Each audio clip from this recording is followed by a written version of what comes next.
More than a real estate attorney, he's a devoted family man, a trusted advisor at the closing table, and a visionary developer shaping Queens. With over 20 years of experience, he's built more than just deals. He's built a legacy.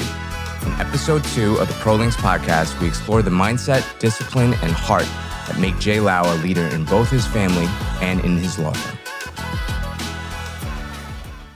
Welcome to the ProLinks podcast, where we sit down with entrepreneurs, business owners, and professionals to uncover the stories behind their success, the spaces they operate in, and how they're building for the future. Real talk, real stories, and real estate, all in one place. We're your host, Adam Lee. I'm Andy Chia. And today we have an extremely special guest with us, the man, the myth, the legend, Jay Lau. Please give our viewers a little background information about you. Wow, that's a great introduction. I appreciate that. I don't know much about the myth and the legend, but my name is Jay Lau. I'm a real estate attorney. Been in the community and practicing for the past 20-something years, 20 plus now. It's been quite a journey and went by pretty quickly. But thank you for that introduction. There's no myths and there's no legend. It's just Jay Lau. So to give a background and context, I've known Jay since middle school. He's always been a big brother and a mentor to me. He's guided me through the various careers, personal life milestones, real estate investments, and the list goes on. And before we start, I just really want to say again how much we appreciate you doing this today with us. I think the world gets the rare opportunity to catch a glimpse and learn of what has led you to become the man you are today. Well, thank you. Again, I appreciate the relationship. That's always the most important thing. I have known Adam for quite some time. It's been an absolute pleasure to see you and where you are today and the successes that you have. And thanks for having me on today. This is a little surprise, but I know we had a conversation about this and I'm excited to be here today. Absolutely. Yeah. So let's start off. Talk to us about your upbringings, from working in the family restaurant to growing up in Long Island, right? How have those earlier years shaped your work ethic and your ambitions? Wow. That's a loaded question. And I always tell pretty much everybody I come across, the upbringing is defines who we are. It's because where we come from. And Adam knows my family, but I think my story is very familiar to a lot of first generation immigrants. My parents were born in mainland China. Mm-hmm. They were refugees in Hong Kong, and then they came to America. My dad is a unique character in itself. If anyone gets the opportunity to meet my father one day, but he really shaped who I am today. But yeah, all I remember growing up was being in the back of a restaurant. I was one of those kids that kind of slept underneath the counter where the cash register was. But me and all my cousins, this is how we grew up. And to me, that was normal. I spent a lot of time in the restaurant. And I truly believe that is what makes me unique from a lot of my counterparts in the community, because I attribute a lot of my personality traits, my character, based on how I grew up and how I was raised. Growing up in the restaurant, you learn how to deal with workers, you learn how to deal with customers, and you learn how to deal with your parents as your boss, right? So, unfortunately, as the takeout kid, you're the lowest on the totem pole. You're making wontons and egg rolls, and we'll talk about this because everything I reference and relate things to is essentially in egg rolls and wontons. All my closest friends know that. To me, like a closing is like a wonton and egg roll, because it's a volume practice and this is what we do, and you need to just get it out and you need to get it done quick, right? But I'm very thankful. That's the word I would use. I don't resent how I grew up. I embrace it because that's who I am, and it also gave me the ability to understand where people come from. I lived with all the restaurant workers. They were like a part of my family. It's interesting, where I grew up in Garden City, upper middle class town. Yep. But to me, the people that were like my family were like the restaurant workers. Right. And so that gave me a different perspective on life and where people come from. Yeah. Gives you an appreciation of what you have.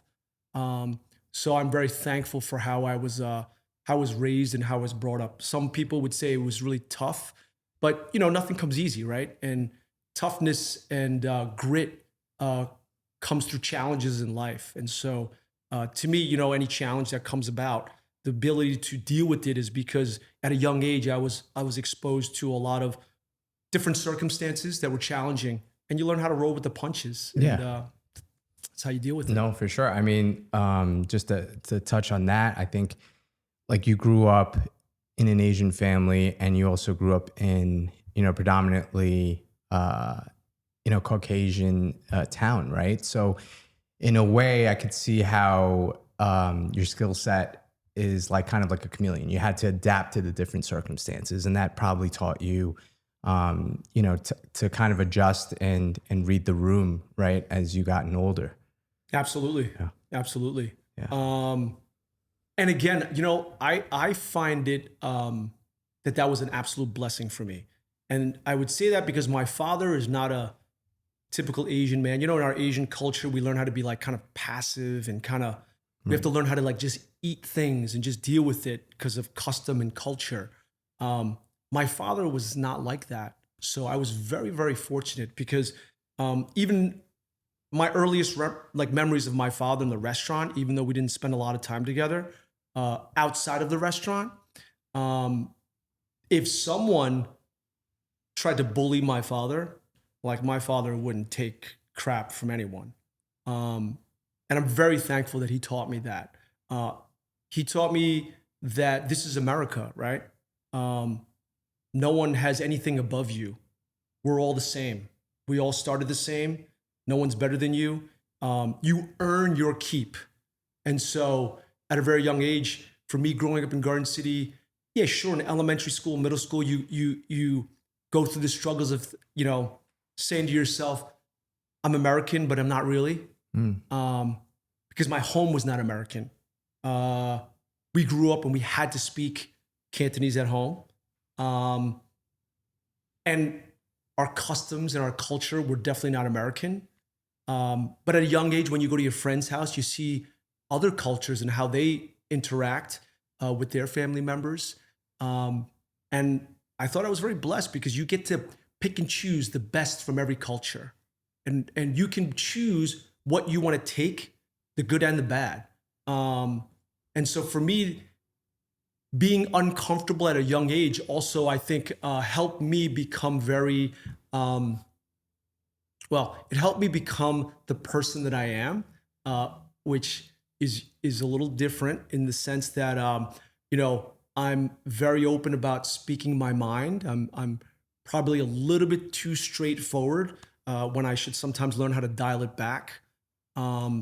So growing up being uncomfortable, I think is great. I think all young people need to do that because it creates the ability to operate in uncomfortable circumstances.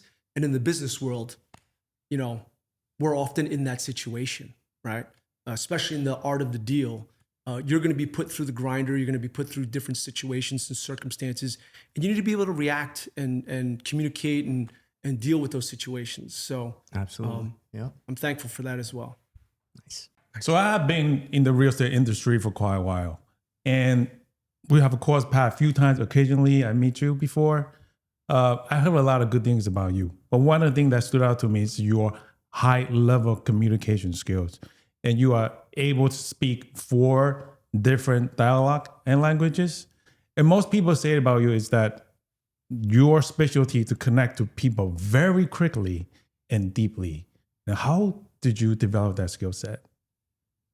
So again, people want to think that there's some kind of magic sauce to it, but I think it really was like how I grew up in the restaurant. I cherished the moments when I was a kid and, you're by yourself in elementary school with like adult men in the back of a kitchen everyone's speaking Fuchinese, Cantonese, Mandarin, certainly learning a lot of bad language, and knowing when someone's joking with you, sarcastic with you, messing with you. And I appreciate it so much because at the restaurant and with my grandparents, we spoke Fuchinese. So I became very proficient in my Fuchinese. At home with my mom and dad, because they were ultimately went through elementary school and middle school in Hong Kong. So at home we spoke Cantonese. Okay. My babysitter was from Taiwan. Wow. I'm Chinese, by the way. Yeah, I know. So I learned my bo po mo fo, right? And I learned my Mandarin from my babysitter. Wow. But you know, I'm like a 4-time Chinese school dropout. I can't read and write. But being able to speak and transition between all the people that I communicated with all the time was a blessing for me, because you know, people always ask me like, you know, they say like, oh, Jay's a great attorney. I'm like, you know, we all went to law school. You know, we all study the same things. But I think my ability to understand where people are coming from, whether they're Fuchinese, you know, Cantonese speaking, or from Taiwan, or it doesn't matter, anywhere, right? I understand the mentality of being a first-generation immigrant, and I'm sympathetic towards that. I'm very protective of that. When I see first-generation immigrants come here buying real estate, like I don't want anybody to pick on them because I know what my parents had to go through and my grandparents. Wow. So like if someone tries to bully them or bullshit them, like I'm going to call them out. Like what your father did for you. That's right. Yeah. That's right. You know, if like, I don't want to say white, but like, you know, Caucasian realtor says you have to go to my mortgage broker, I'd be like, that doesn't say that in the contract. We can go to whatever mortgage broker we want to go to. We're going to stick to the contract. And you know, you can't just threaten someone and kind of scare them into doing what you want, right? Because I'm not going to let you do that. And again, that's just how I grew up. So I'm very thankful for that. Yeah.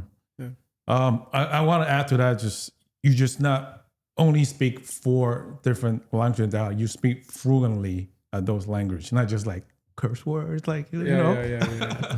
You know, I won't say fluent, but I would say like 85%. Right? That's perfect. Yeah. Got another question for you. How important are relationships in your business and in life? Oh, geez. I mean, in life, I'll go with that first, because I think that cuts a little deeper. In life, I think relationships are everything. Relationships are very important to me. And I think I get that from the Asian culture, right? And I'll just give you a simple example. You know, when we were growing up, when we had workers working with us, you know, the workers were like closer than your family. You live and eat all day long. You spend all this time. And I remember instances where the worker was like, hey, boss, to my dad, like, I want to open another restaurant. And my dad would lend them the money. We would go to their restaurant and wrap the egg rolls and wontons to make sure they open on time. And we would want to see each other succeed and do well. I know people say it's like old school and it's a different time. But I remember times like that where before the 90s, you know, the Asian community was very small. So we took care of one another and we wanted to protect one another. And I saw the evolution later on where, you know, a huge influx of Asian immigrants, you know, in the 90s and 2000s with the WTO and all that other stuff. We won't get to politics because I know that's dangerous. It's not a day. Save it for another day. Yeah, we'll save that for another day. But obviously, when more people started coming in, those relationships started getting diluted. But I cherished the deeper relationships and people that work with me over time. I would say I can attest to relationships because I've never had to advertise, right? And when I say advertise, like for the law practice, but through the years, people always come back. And I think that speaks for itself. I don't need to self-promote. I think when you treat people right, you treat them with respect, and you do right by them, that speaks volumes. For me, I don't care what clothes you wear, and I don't care what you drive, and I don't care what's in your bank account. There's nothing better, at least for me, to see is, a first generation immigrant who worked hard, saved their money, and bought their first home. Like that's the American dream, right? And everyone should be entitled to that, and that should be protected. No one should be able to take that away from someone else. Wow. So that's how I see it. So those relationships are really important. And in business, we're all there, right? I mean, we know there's some things that are superficial about what we do. You'd like, as an attorney, you'd like to think that your work product speaks for itself. But again, just based on how I was raised and my personality, I'm not going to kiss anyone's ass. Don't expect me to do that. You can cut that out, or Don't worry. Don't worry about it. I'm going to be straight, and if my client's wrong, I'll tell them they're wrong. But if my client's right, like, I'll go to bat for him. So I think through the years, I've realized it's important to stick to who you are and what your personality is, because you'll see over time, the good guys tend to deal with the good guys. And, shady guys want to deal with shady guys because they got to do shady deals. So you kind of stick with your guns and kind of do it that way. Yeah, no, definitely. I mean, like, integrity and principles, these are all things that we, all lyrics that we listened to in the 90s and 90s hip hop, right? And so we grew up on that, and that kind of gave us a little bit of a foundation of business. But I agree. Like, nothing trumps the word of mouth referrals, right? Because that really just speaks to who you are and how you handle things. And I think that's, it's great. Yep. So throughout my career, I've been extremely lucky to learn from a lot of successful business people, right? Throughout the different various industries and businesses that I've been involved in. But the common denominator that I see amongst the greats in their fields are they failed hard and they failed early. What was a disappointing experience you had early in your career that now feels like a blessing? Oh, geez. So, as an ABC, right? Like American born Chinese. Now I've transitioned, always be closing, right? That's really important. I didn't know that. That's it, right? When people say ABC, you'd be like, always be closing, man. We're in the real estate industry. Yeah. So, I remember so clearly when I first opened my law practice. I was a young guy. I was a kid. And again, I have to attribute this to my father. I worked for someone in the community, being a bank attorney, and my dad kept encouraging me to open up my own practice. And I was kind of nervous. I was scared. We grow up here. We become risk averse because education makes you risk averse, and you assess risk differently. And my father was like, what are you scared of? Like, look at me and all your uncles and aunts. We came to America, couldn't speak English. We signed leases and opened restaurants. Like, what are you, like a little beep, beep, beep? My dad's like, what the freak's wrong with you? He's like, you're an attorney. It's like, go do this. And I'm so glad I took his advice and I did it. But I will tell you, my first year in my law practice, and because I opened up in Flushing, I had no idea what I was in for. So many different things occurred that humbled me tremendously. But I would say that every challenge and every circumstance really helped me to grow a lot. Our mistakes don't define us. It's how we respond to those mistakes. Yes. How we learn from our mistakes. Exactly. If anyone says like they're perfect and never talks about it, like it's asinine, right? Like it's ridiculous. No, but it's actually through those mistakes that make you a better person. And I made plenty of them in my young career. I know that we have to stay PG-13, but you know, there were a lot of challenging things that I went through. And dealing in the Asian community, when we have to deal with like a special rider with 苹果, right? You know, like what the heck is this? Like you don't know what that is. You have no idea what's going on. And just for our viewers, 苹果 means apple. Yes. Yeah, I made a lot of mistakes and I didn't know what I was doing. But again, I would say I was very blessed and I was very fortunate. There were older attorneys that I trusted, that I looked to, that gave me guidance, which I appreciate so much. And it's interesting, you learn really quickly who your friends are and who your enemies are. You learn that very, very quickly. Because when you're the new kid on the block, right, there's people that want to screw you and see you fail. And there's very few people that want to see you succeed. Very few, yes. Very few. And so you have to kind of figure that out, right? And you learn right away. But again, I don't disparage any of that, because when you find the people that are your friends, those are the friends that are with you to the end. That's right. And those relationships are tremendous. I would say that those relationships also lead you to other business ventures that you never thought you'd be involved in because of that. And those things happen pretty early on too. But yeah, the failures were big. I made many, many big mistakes.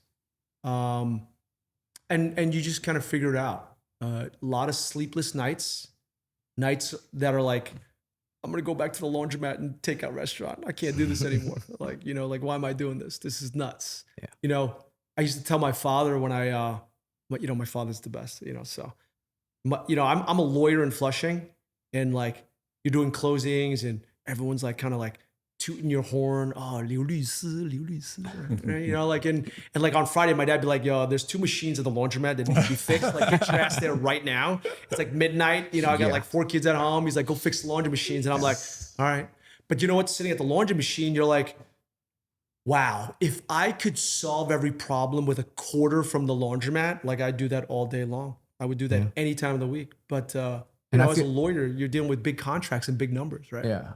And I feel it's funny that you mentioned that. I feel like a lot of Asian dads are like that, right? Like in front of your face, they're going to humble you. And it doesn't matter how big or how successful you get.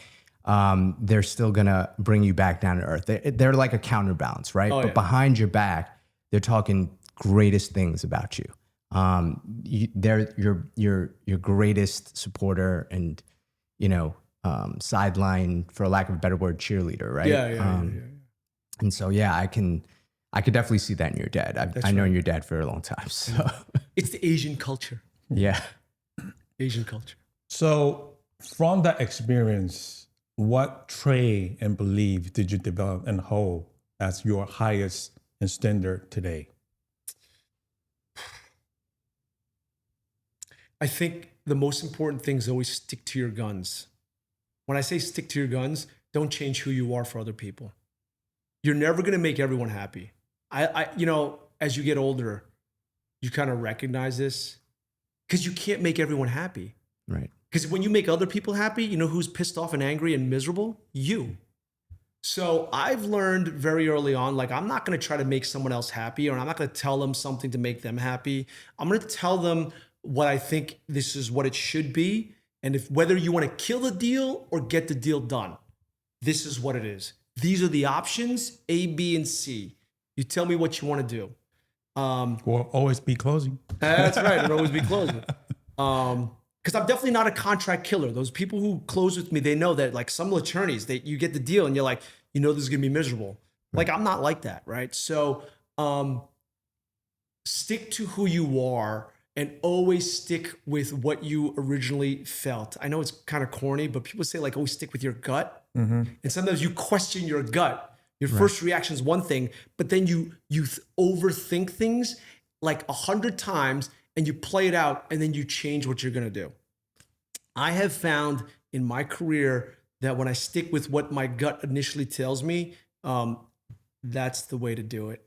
And I think it's really important. Yeah, and I think that principle also allows you, because a lot of people, they fight with the feeling of regret, right? Like after something that doesn't turn out the way they expected it to be. Yeah. And they're looking at it like, oh man, shouldn't I have done that? And they're looking at it from a result standpoint. But if you have strong principles and integrity and you stick to your gut and you say, hey, well, this is how I choose to do things. And even if it doesn't turn out that way, because you have a high standard for yourself, it leaves out the part where you're feeling the guilt or the regret.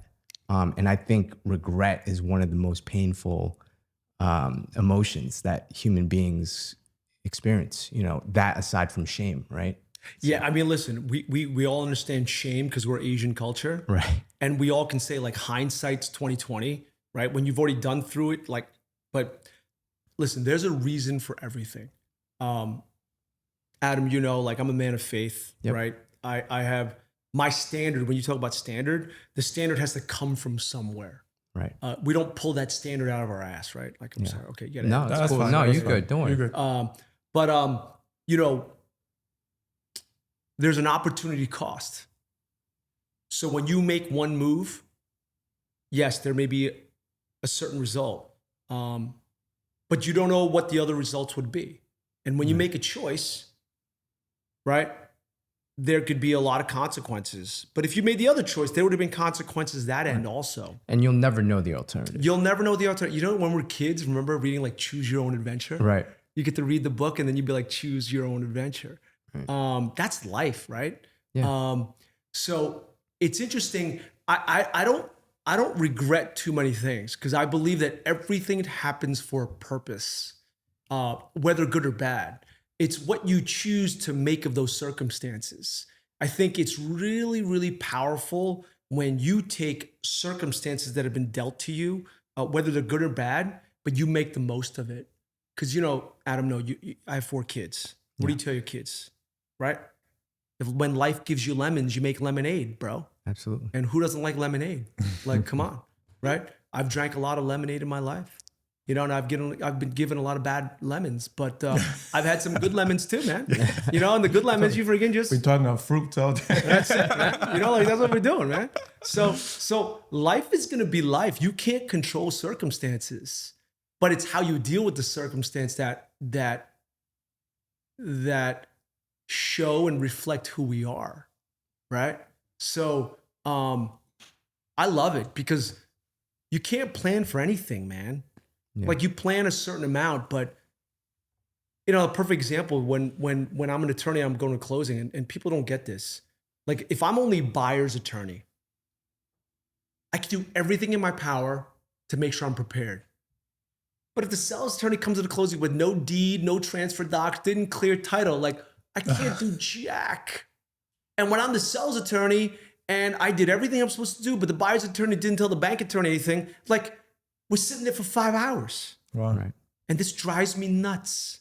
Like, right? We all have to deal with circumstances, but it's how you deal with those circumstances. It's really clear and it's reflective of who you are and how you respond to the circumstances. Absolutely. 100%.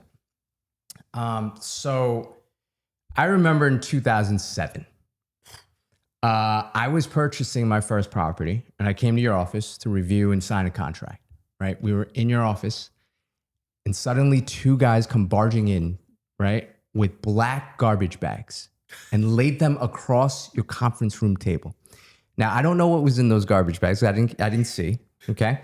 But those were the early days before the 2008 crash, right? And I can only imagine it to be the wild, wild west during that time. And you have facilitated many, many large developments in the Queens area since then. What are some of the craziest deals that you've encountered and how did you navigate them? So when you use the word navigate, that means that you can kind of control and steer where you're going. Or adapt and adjust. Yeah, I think oftentimes we have to adapt and adjust. I've had many crazy deals. You have crazy deals because when you're dealing with like large developers and developments, there's partners involved. And you have no idea what, like, so I'm an attorney. Let's say I have a corporate entity. First thing I always ask is like, who am I dealing with? Mm.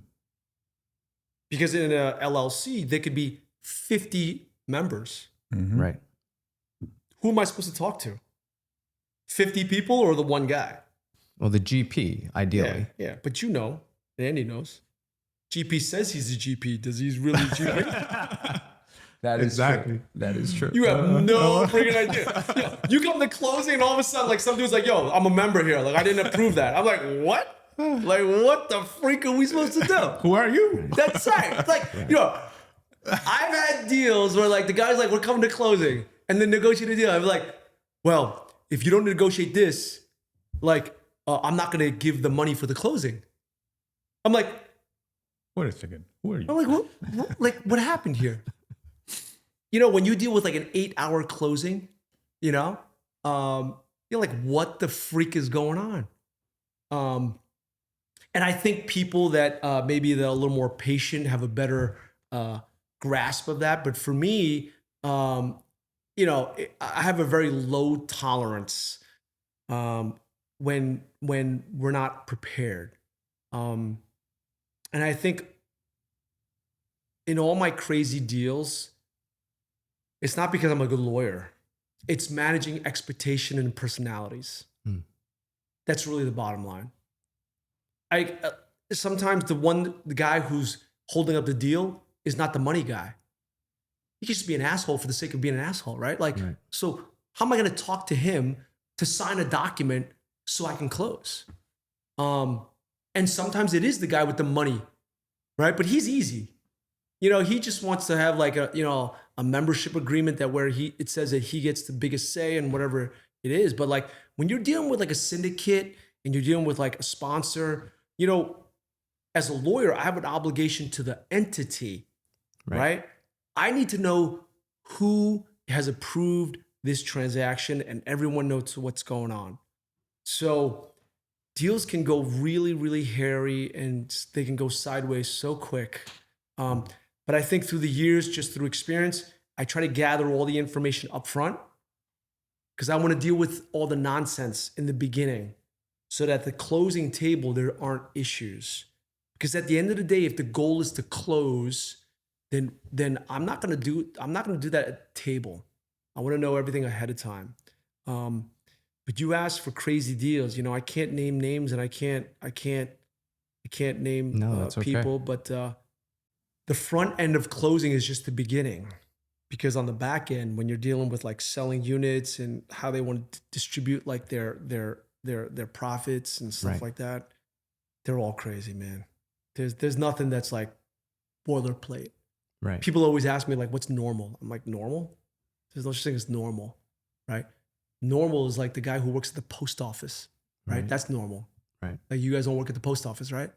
Yeah. So there's no normal, right? Mhm. Yeah, every project's different. Every partnership and group, as you said, with different personalities is built different, right? And, Yeah, 100%. and so that definitely can complicate things, or it can make things go easy. But you'll never know right from that start, Yeah. as you said.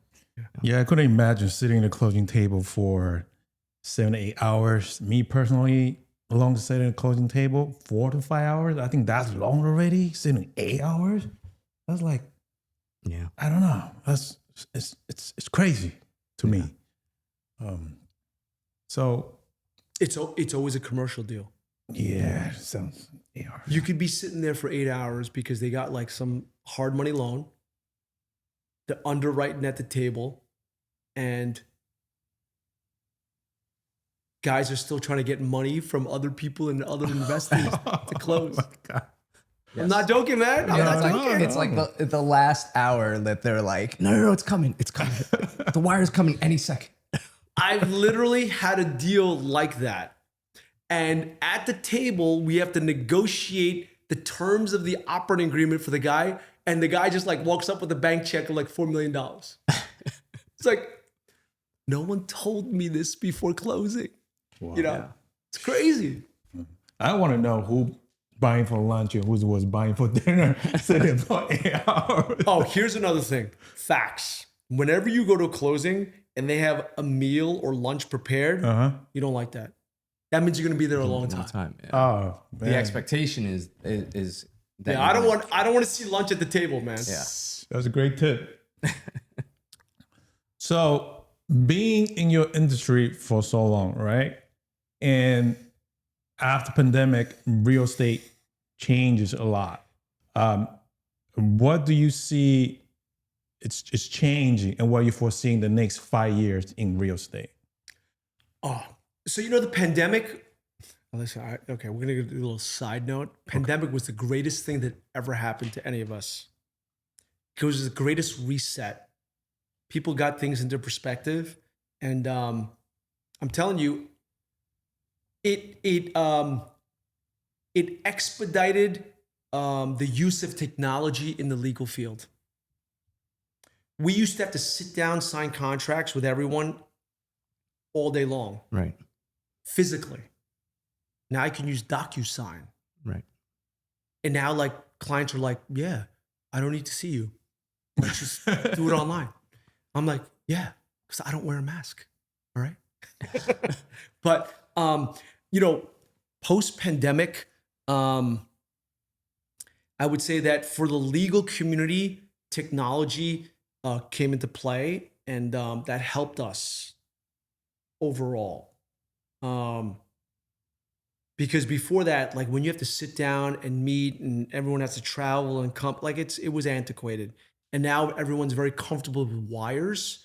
Whereas before, everyone was very reluctant to send a wire. But now with technology, think about it. You go online, right? You just set it up, send a deposit. So much easier. Now, I will give the flip side and the caveat, because as an attorney, you always want to call, confirm the wiring instructions, make sure you do the right thing so that, you don't get defrauded. So from that perspective, the pandemic did expedite getting a contract signed. Okay.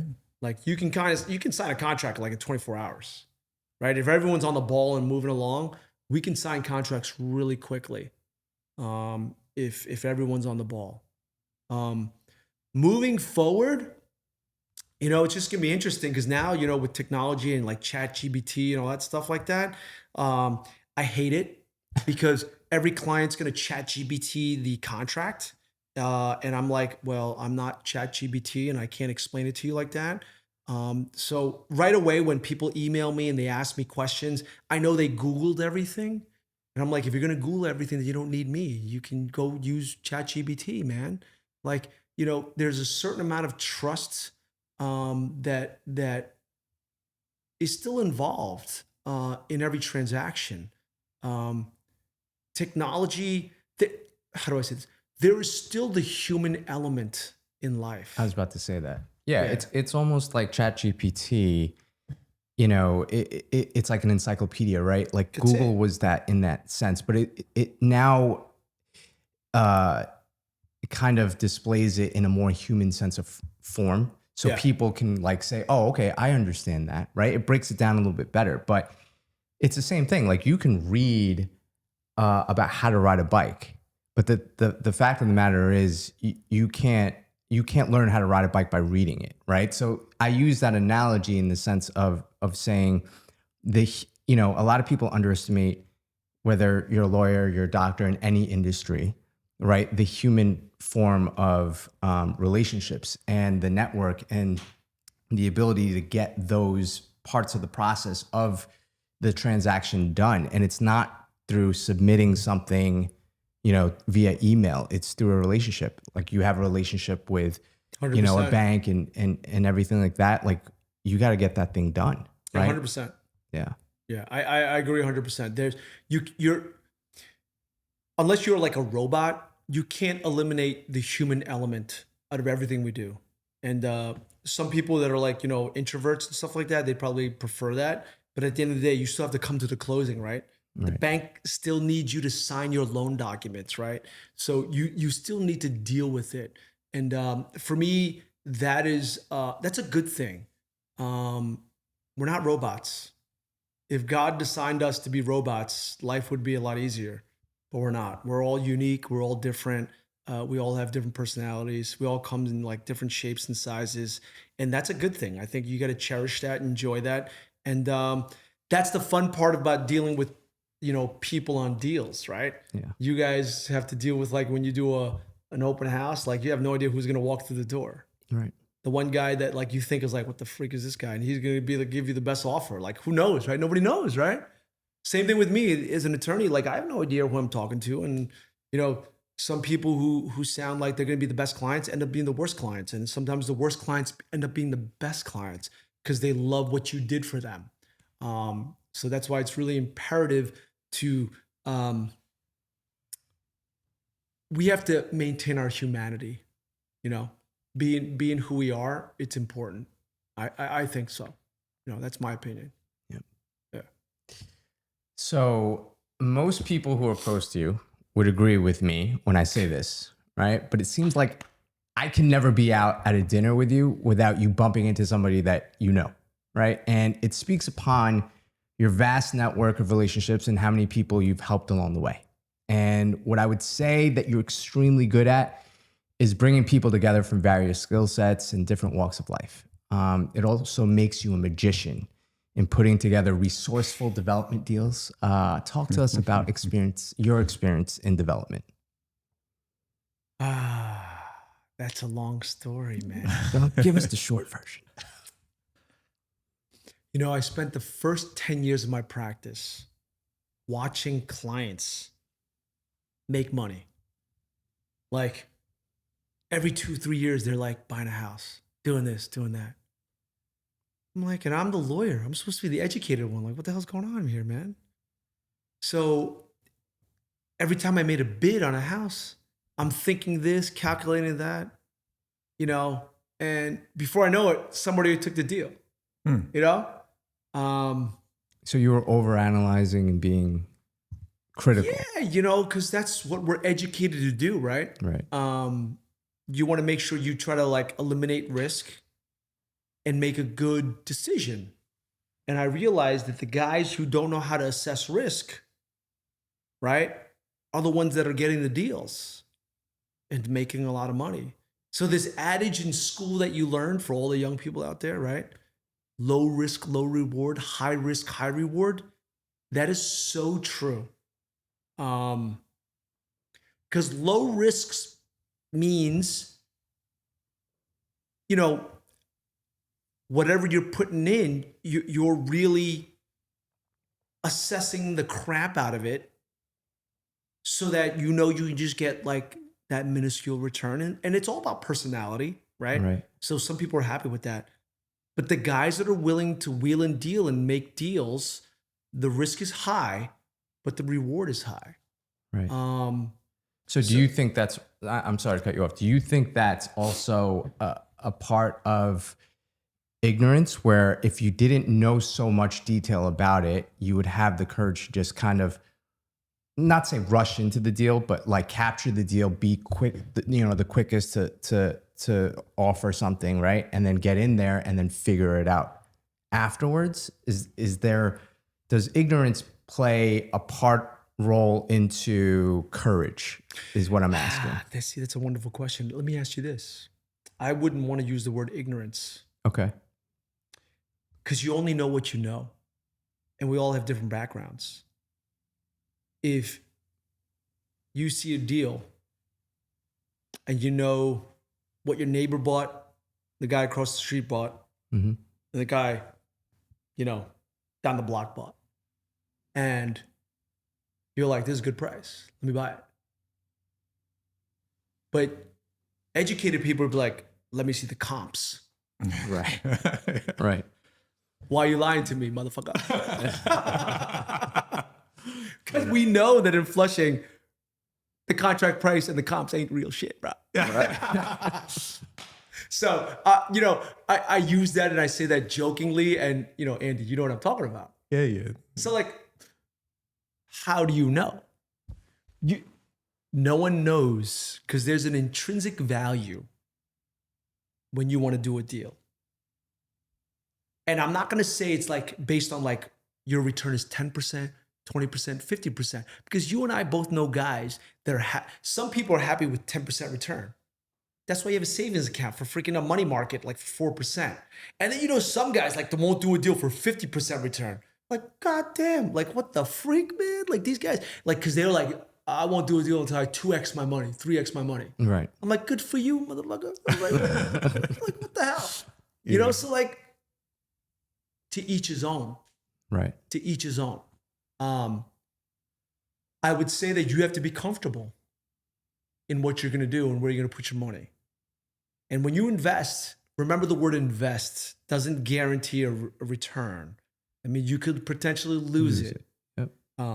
But in all my years and like dealing with real estate in like the 5 boroughs, you know, unless you're completely foolish, you know, over a 10-year span, it's hard for me to find someone who lost money.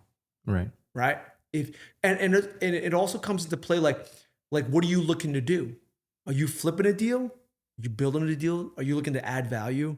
So it really depends on the individual. And for me as an attorney, I always ask my client, like, they're like, I want this house. I'm like, okay, what are you trying to do? Like, I want to know what my clients to do.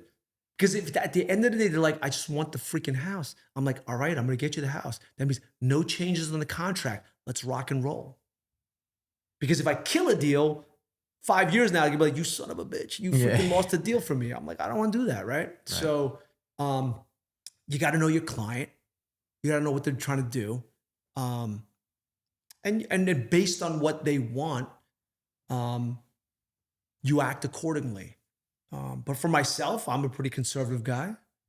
You were asking about my own developments. I think through the years, I've learned enough through mistakes, and also I've learned enough through watching some of my clients do very well in real estate. And so I'm still very conservative. I flip houses. I build, Adam, you know, we'll build multifamily, we'll build condos, we build rentals. It's exciting. I enjoy it. And so for the development side, you know, there are guys out there that are way bigger than me, and they do what they do. I'm happy with what I do. I know what I'm capable of doing. I will never do anything that's outside of my comfort zone. So for me, I know like when I'm doing development, so long as it's like under 40,000, so long as like I'm guaranteeing a construction loan that's not over a certain amount, I'm comfortable. And certainly the most important thing is like, who am I doing the deal with? Goes back to relationships. Yep. You know, the guys I work with, we don't question each other. It's all about, listen, everything's in a Dropbox. Take a look. There's no secrets, you know? And you know, I'm not like, listen, if my partner's a GC, GC's got to make his money. Of course. He's building. Mm-hmm. Subs got to make money. Brokers got to make money. You know, everyone should make the money they're supposed to make. I'm not one of these guys that wants to be like, hey, man, like, you know, build a freaking building for $150 a square foot with $300 finishes. That's unrealistic, right? Like, come on, like just think normally, right? That this just doesn't happen. Right. You need to be realistic about your goals and what you want to do on a development deal. They get pretty hairy. And I think that most of the guys that I partner with, because they know that I'm an attorney and I'm going to try to do a good job is, you know, on my side, and I'll take care of the legal side.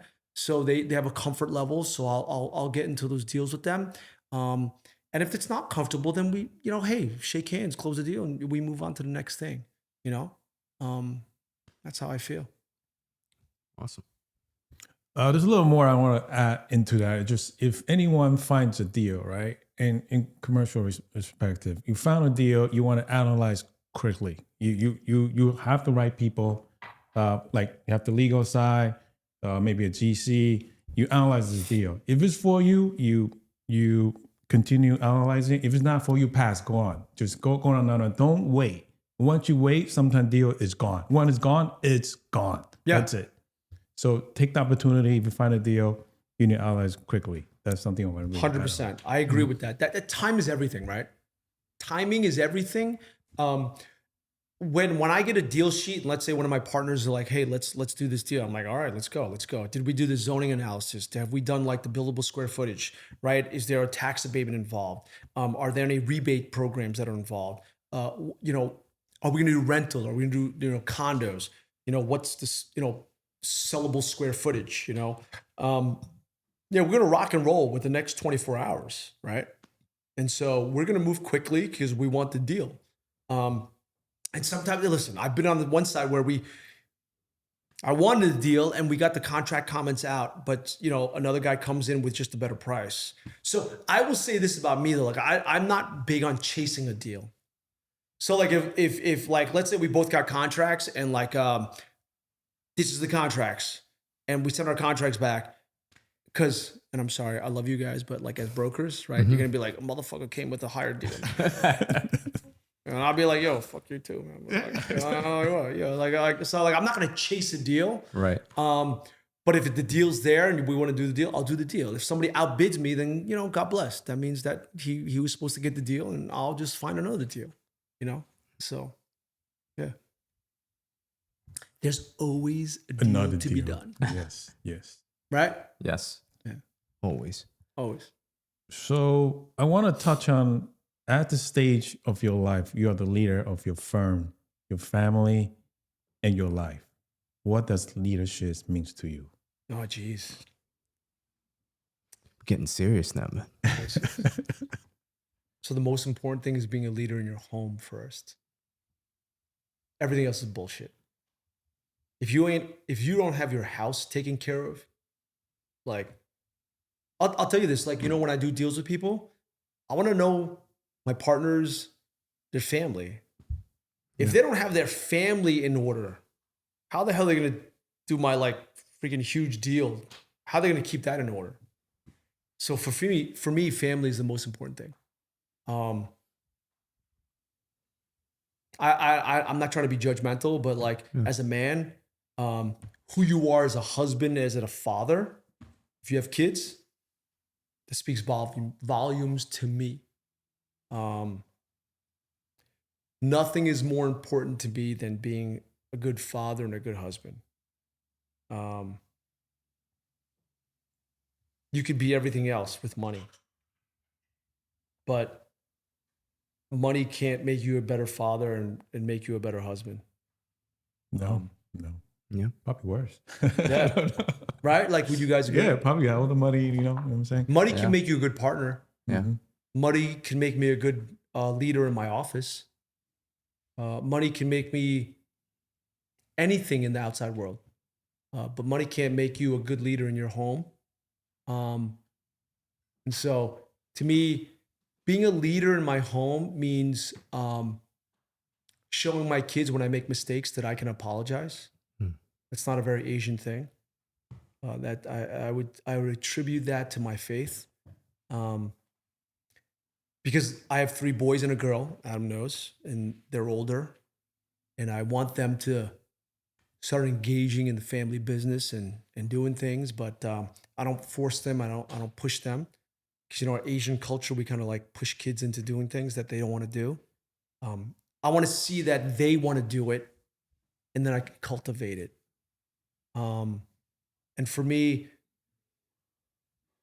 humility and sacrifice are the biggest words, because I how do you say this? Our culture does not value being humble, and it does not value the word sacrifice. We use the word sacrifice very loosely, and this is where I get very serious, because I have all these arguments with people, like, when people like say like, oh, do you love this? You love that? I'm like, love. Like, culture says love is a feeling, man. To me, love is not a feeling. Love is an action. It's a very clear and defined action. It's the ability of someone to sacrifice what they want for the sake of the other person, right? And when you sacrifice, the other person sees the sacrifice and then they reciprocate. So the one who loves the most is the one who sacrifices the most and is the most humble. And so with my relationships with my family and even my office, if you come to my office, Adam, you see I don't sit in the big office in the back. Yeah. I have a partner. Yep. I sit in the front. I'm like everybody else. That's where it comes back to like me growing up in a restaurant. Like the workers and me, we're all the same. Because what am I without my workers? That's right. I'm nothing, man. Yeah. If I don't have my staff and my partner, like what can I do? It's funny. And I'll bring it back to the takeout restaurant. I grew up in a takeout restaurant. Every chef thinks he makes the best chicken and broccoli. But I tell the chef, you could have the best goddamn chicken and broccoli. But if there's no one picking the phone and there's no one wrapping the order and delivering it, your chicken and broccoli don't mean nothing. You need the guy to pick up the phone, wrap the order, and deliver it. You know? So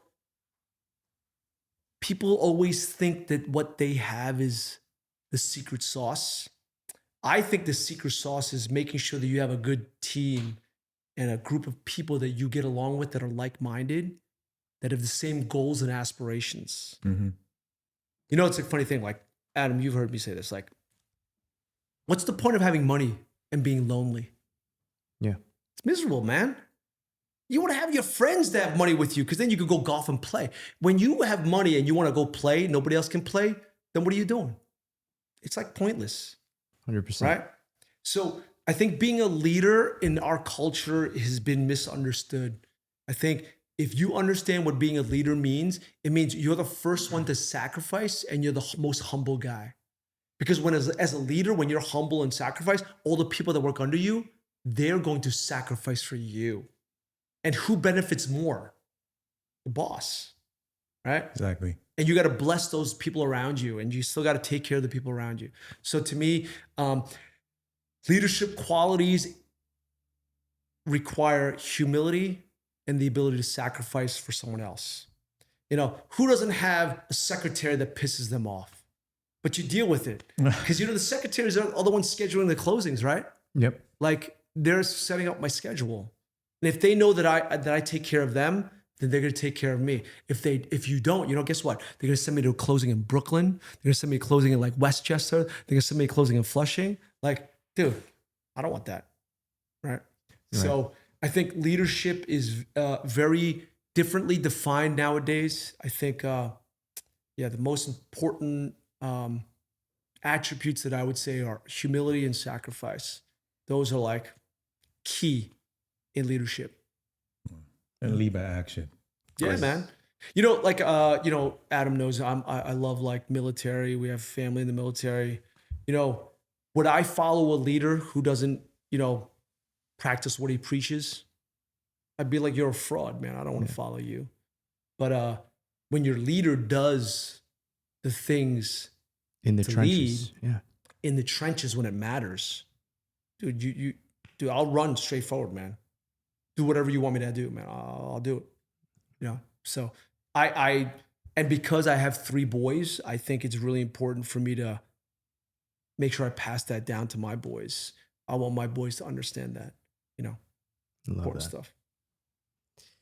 So a lot of people in our industry and culture drive fancy cars and wear designer brands, right? Here we go. Show that they are somewhat successful or competent in their field, right? I've been guilty of this, but you are the complete opposite, right? I coined a phrase for you a while back, and I said your strategy should be called reverse peacocking.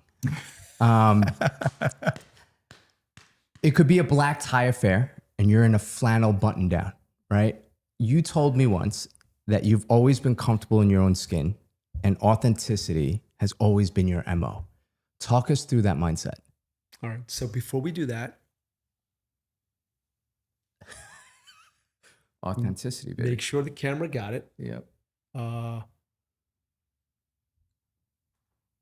So I remember this conversation. I was like, what the hell are you talking about? Reverse peacock. I'm like, first of all, what the hell is a peacock, right? Yep. Like, he's like, oh, you know, they fan their tail out so they can show off. Yes. And again, I attribute this to how I grew up. And I think through the years doing closings, let me tell you something that I've learned. When I started my practice in 2004, how many people did I do closings for? Like just started out with like buying a house, working in a restaurant. Then they bought their own restaurant. I did a closing for the restaurant. And then they bought another house. And then they bought another house. Now they're buying a building. And now they're a part of a sponsor. Right. There's a process to things, right? Like no one is a peacock from when they're born, right?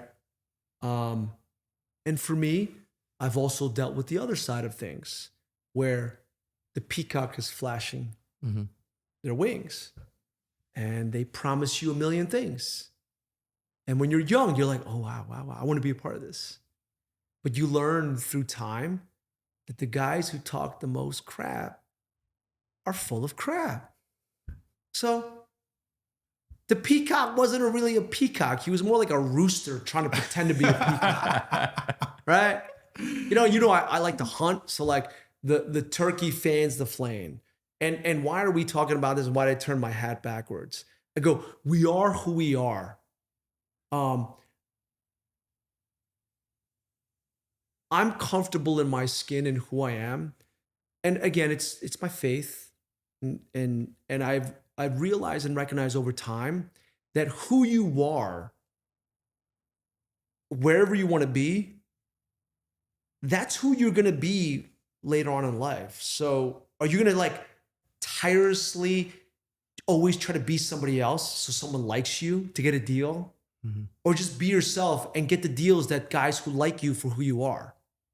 It's way easier to get deals from guys who just like you for who you are than trying to get the deal and pretend to be somebody else. Absolutely. Right? So I'm not a peacock, motherfucker. You a chameleon. I'm a turkey. I'm a ugly ass turkey. Okay. And I know who I am. And I know who I want to be.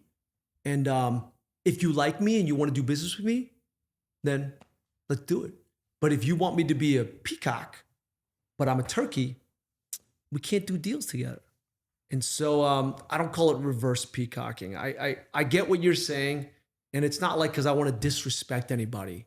But I've recognized and realized in my life when I try to get dressed up and try to impress other people, the people you want to impress are never impressed. The people who you want to deal with are the people that who are like-minded like you. So you guys are real estate. We all know what the peacock looks like. And so, you know, for me, it's not a big deal. And we could talk about the car that I used to drive, but, you know, we don't have to. You know, what we drive and what we wear doesn't define who we are, right? Absolutely. And maybe that's more the American side, because I know Asian culture, it's like really important for face and how we look. But I've realized over time, some of my clients can overlook what I drive and how I dress because they know I do good work, Right. right? And they know that I'm protecting them, right? And I'm going to try to do my best. Would you rather have a peacock that's going to tell you everything you want to hear, but just mess everything up on the back end? You know, if that's what you want, then go ahead, man. But that's not who I'm going to be. And that's why I turned my hat back because, you know, this is who I am, and I'm thankful for it. And if people like who I am, then God bless. If you don't like who I am, God bless too, man. You know, can't make everybody happy in life. Yep. Yeah, I think being real is very important. Being who you are is also important in this business. And you could get comfortable being who you are and having business, having return business and meeting true friends that's along with you. At the same time, doing business and making money. I think that's very important. With all these stress comes from different aspects of your career. How do you maintain balance with yourself? Well, so for me, now in my career, I just go upstate. Upstate. Oh yeah. Dealing with the day to day is what we do. And I'm always responsive. But for myself, me and my well, not even my family. My family doesn't like it. I just love being in the woods. I love being in creation. I love being outdoors. When I'm outside, that is when I get excited. For me, if we're fishing, hunting, and shooting, that's a good day, and I can do that all day long. So for me, being outdoors is wonderful. And listen, we all do this. Like, how many times can we go to a KTV bar and get like wasted? Like, it's like it gets old really fast, right? Is it fun with clients every once in a while? Yeah, sure. But you know what? Like, do you build relationships doing that stuff? Come on, it is what it is. But clients want to come shooting with me, hunting with me, and fishing with me. Like, come on, let's go do it. Let's rock and roll. Let's spend some time and enjoy that stuff. And so, for me, really, my pastime is just being outside and being outdoors, and that's what I love doing. Nice. In this segment of our podcast, we're going to ask you some hypothetical questions. Yep. Ready? So, what do you wish people understood about you, not just knew about you? Don't judge me by how I look. Know that I'm an honest and straightforward shooter. I dress for comfort nowadays. I don't dress to impress. So I'm not here to impress you. If you're going to judge me based on how I dress, then you're pretty shallow. I would hope you want to judge me based on my work product, and how I communicate with you through the deal. So whether I'm driving my pickup truck or my Ford C-Max, right? So, that's not who I am, right? Or maybe it is. If you could go back in time to your lowest low in your life, what advice would you give to your younger self?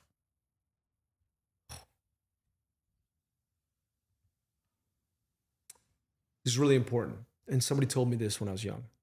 When you're young and you make mistakes, you have time to recuperate and make it back. Don't keep thinking about your mistake. Think about what steps you're going to take to move forward sooner rather than later. When you make big mistakes, you tend to want to sit there and think like, oh, what could I have done? Don't waste your time. It's already passed. Take the steps to tell yourself, what am I going to do to move forward and get myself out of the situation? And then make sure you have a good group of people you trust around you, like real friends, and get their advice. Don't do it on your own. Because, as humans, we often can get tunnel vision. You can convince yourself to do something, but it's not necessarily the right thing. It is important to seek advice, talk to other people, and then make a decision and move forward. I hate seeing people who don't have the ability to move forward. Yeah, this is life, right? You gotta press forward. So mistakes don't define us. They make us who we are. We're all gonna make mistakes. And I love the old adage from like Michael Jordan. There used to be an old, commercial. He doesn't remember the shots that he made. He remembers the shots that he missed. And he's missed more shots than he's made. Yep, of course. So just keep pressing forward. And I think the ability to forget is really important. So the mistake you made, right? So don't keep thinking about that mistake. Change your mindset and move forward. That is the key to everything. So to follow up to that question with a twist, if Jay Lau from 15 years from now, the future Jay Lau the future Jay came Lau. back to whisper one piece of advice in your ear today, what advice do you think it would be? Oh, wow. And it's okay to pass on the question. You could think about it and get back to us, but No, I'm not going to pass. But I think that's a very insightful question. And I think the guy 15 years from now would probably ask this guy, be like, hey, man, did you do it right? Mhm. Like, the people you hang out with now are the same people. Like, yeah, man, who are the relationships that you have? Because I would think that it speaks volumes to longevity is really important, right? So, am I still doing business with the same people? But I guess the 65-year-old guy would be like, hey, man, did you do it right?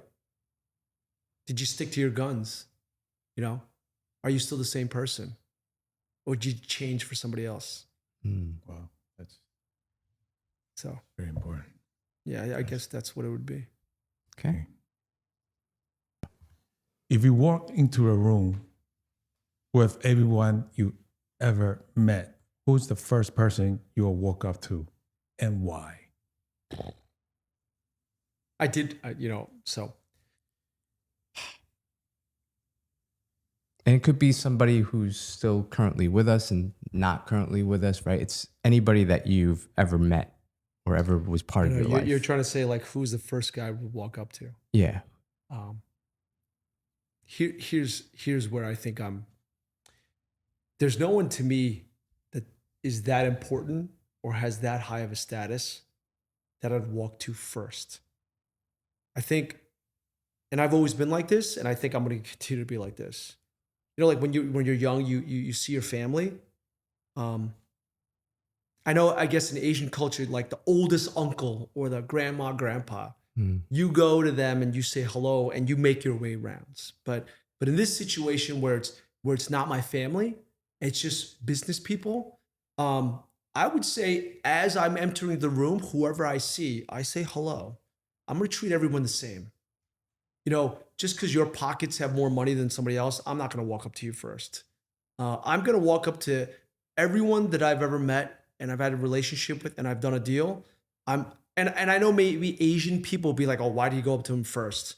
But what I'm trying to do in just my heart is just to be like, I just want to make sure I was respectful and I went up to everyone to give my respect.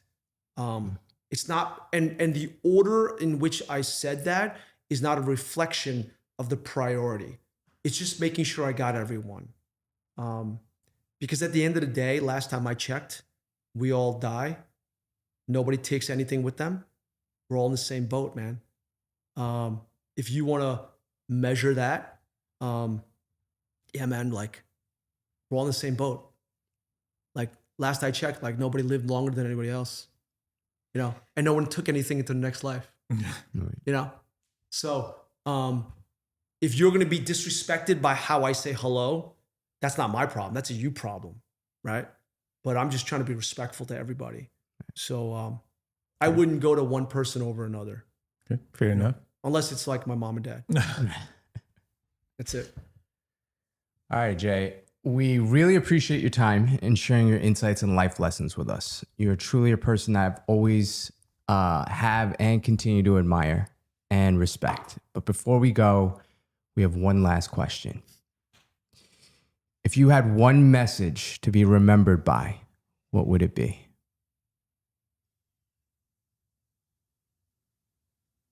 One message.